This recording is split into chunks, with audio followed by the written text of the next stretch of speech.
The footprint that watches Ubang. At dawn, the villagers of Ubang began to climb the mountain. No one ordered them to go. No drums were beaten. No messenger was sent. They simply woke up with the same feeling that they had to be there. Men left their tools behind. Women wrapped cloths around their shoulders. The elderly leaned on sticks and on each other. As they climbed, something strange happened. Some villagers became sick before reaching the top. They vomited on the path and begged to turn back. Others stopped walking altogether. They stood still, staring upward, unable to move their feet. The oldest among them began to cry, quietly at first, then openly, though they could not say why. No one spoke. By the time the sun rose fully, they reached the peak. And there, pressed deep into the stone, was a single footprint. It was larger than any human foot. Perfectly shaped. As if someone had stepped down once, and never moved again. The stone inside the footprint felt warm. Not hot.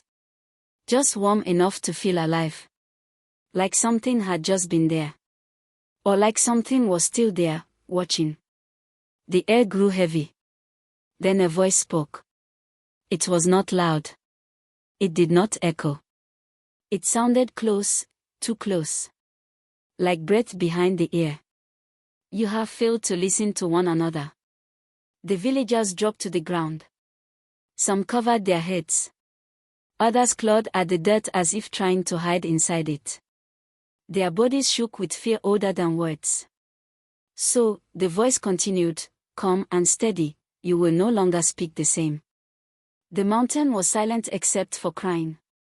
The voice turned to the men first. Your words will become hard and distant, it said. You will speak often, but you will not be understood. What you mean will be buried beneath other words. The men trembled. Then the voice turned to the women. Your words will be close and sharp, it said. You will speak clearly, but you will be feared. Your care will feel like pain to those who hear it. A wave of panic moved through the crowd. People tried to speak, to ask questions, to beg, but no sound came out.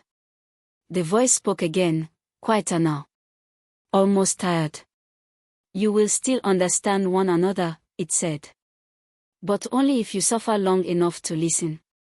Only if you learn that silence is not the enemy, but the space where understanding grows. Then the voice stopped. The warmth faded. The wind returned, colder than before. The villagers slowly stood up. No one spoke. They walked down the mountain in silence. From that day on, something changed. Men and women in Ubang no longer spoke the same words. They could talk about the same things, food, work, love, anger, but the words came out differently. Meaning slipped. Arguments grew faster. Silence felt heavier. Every conversation became work. Every marriage became effort. Every quiet moment felt dangerous. The footprint remained on the mountain. Rainwater collected inside it, but the water always turned dark. Animals refused to drink from it. Birds avoided flying over it. Children were warned not to look at it.